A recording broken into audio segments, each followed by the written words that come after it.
A rooftop in Lima, Peru, fog off the Pacific. A woman lifts a jug from beneath a sheet of glass, full and clean water. No filter, no pump, and no electricity. She has not paid a water bill in 4 years. The materials cost her $30. The water industry never wanted you to see this. By the end of this video, you will discover the one number that determines if your home can produce free water from thin air. Last spring, I drove 6 hours west across Texas into the Big Bend region to a piece of land outside Terlingua. Dry, brutal, 104 degrees before noon.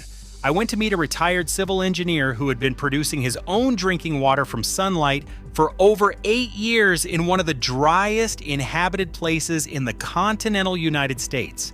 I had seen his posts on off-grid forums for months, hand-drawn diagrams, output logs, claims that sounded impossible to verify from behind a screen. So I went. What I found was not complicated.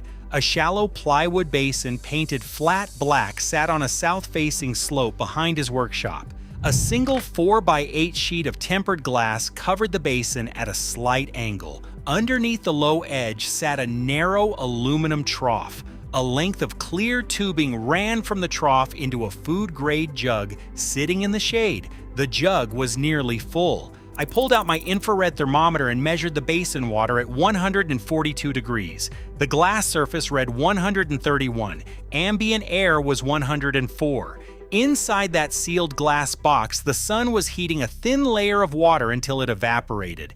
The vapor rose, hit the cooler glass, and condensed into droplets that rolled down the slope into the trough. Gravity did the rest. I checked the jug. 2.8 gallons of distilled water since sunrise. He told me he averages 3 gallons a day, May through September. I tested the water with a portable TDS meter I brought in my truck. The reading came back at 4 parts per million. For reference, the EPA allows up to 500 parts per million from a municipal tap, cleaner than any city water I have ever measured. Total materials cost for the entire device was under $35. He learned the design from a Peace Corps volunteer handbook published in 1967. He modified the basin depth and glass angle using research papers he found on a university archive site. He is part of an informal network of off-grid homesteaders across far west Texas and southern New Mexico who share solar still designs through a private forum. Several have been running passive stills for over 5 years. None have permits. None have been inspected.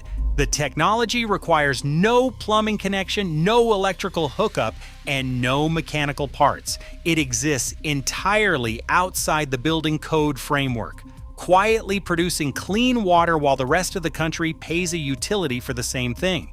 I stood there watching a $35 device produce clean drinking water from sunlight and contaminated well water. Same purification goals a $10,000 reverse osmosis system achieves, though through a completely different physical process, radically different price tag. And the science behind what I measured is not new. It is over 2,000 years old. In approximately 350 BCE in Athens, the philosopher Aristotle described seawater heated by sunlight evaporating and condensing as fresh water on cooler surfaces. He watched sailors collect condensation from cloth stretched over pots of boiling seawater aboard trading vessels in the Aegean. This is the earliest known written description of solar distillation. 2,400 years ago, a Greek philosopher documented the exact process I watched working in a Texas desert. The knowledge traveled east. In Baghdad during the 9th century CE, a scholar named Al-Kindi described solar-heated distillation apparatus designed to produce rosewater and purified drinking water, sealed glass vessel, sunlight as the heat source, cooled collection surface. The physics were identical to what I measured in Terlingua. Al-Kindi did not have tempered glass or silicone sealant. He had clay and sunlight. It still worked. In 1872, in the mining town of Las Salinas in the Atacama Desert of Chile, a Swedish engineer named Charles Wilson built the largest solar still of the 19th century. a glass-covered basin stretching across approximately 5,100 square meters, larger than a football field. It produced roughly 6,000 gallons of fresh water per day for a nitrate mining operation in one of the driest places on Earth. No electricity, no fuel, sunlight and condensation only. That installation ran for over 40 years before the mine closed. Nobody improved on it. Nobody needed to. The physics were already perfect.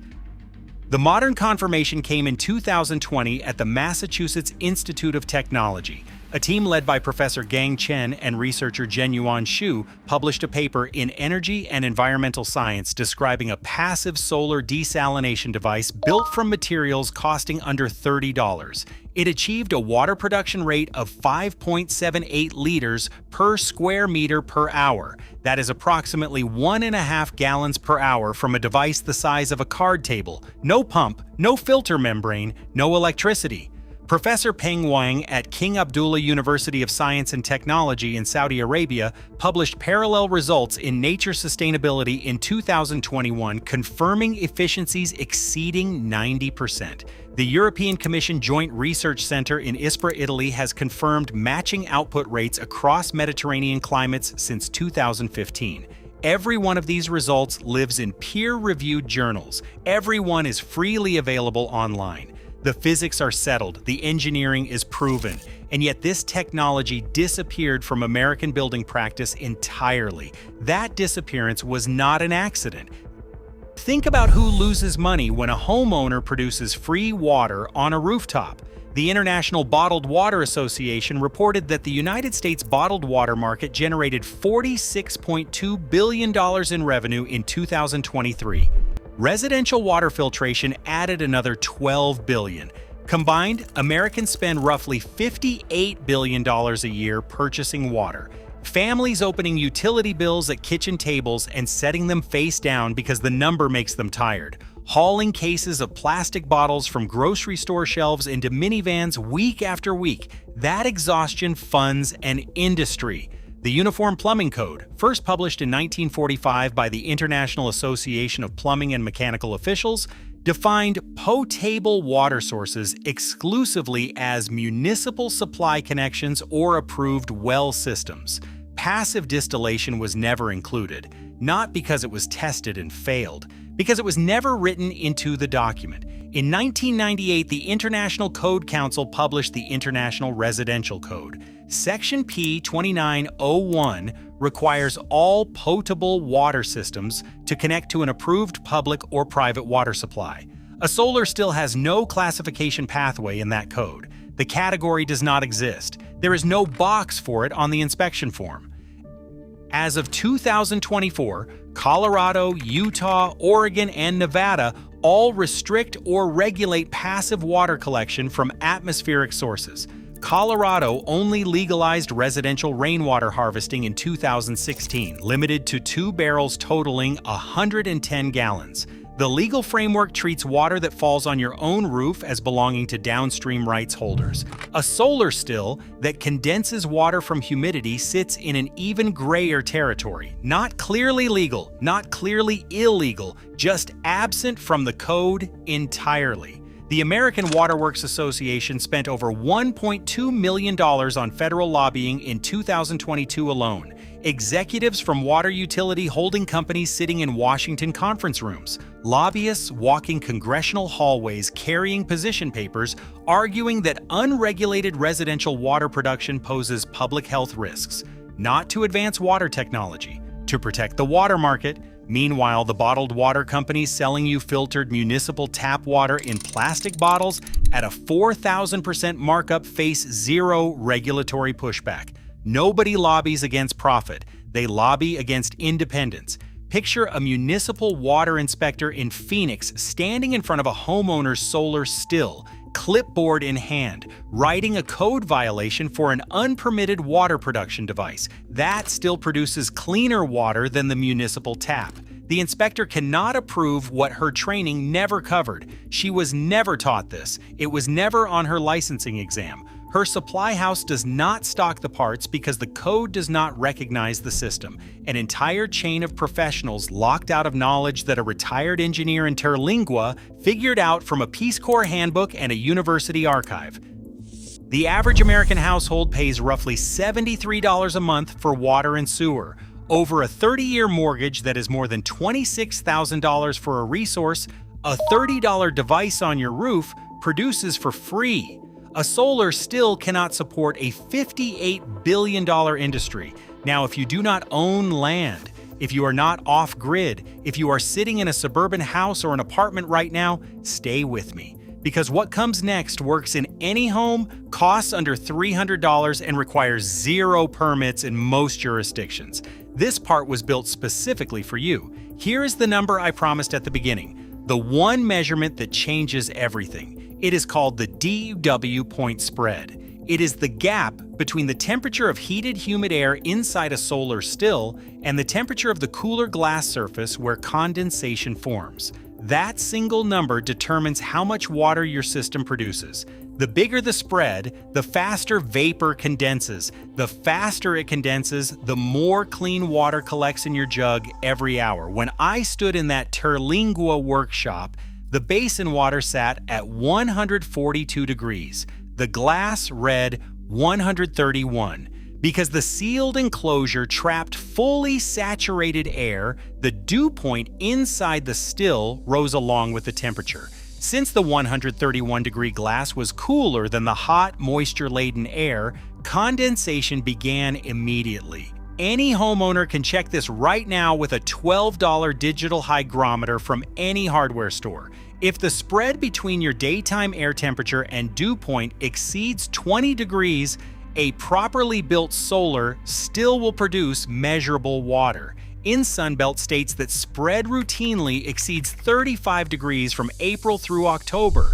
In Gulf Coast states where humidity runs high, output can push past 4 gallons per day per square meter of still surface.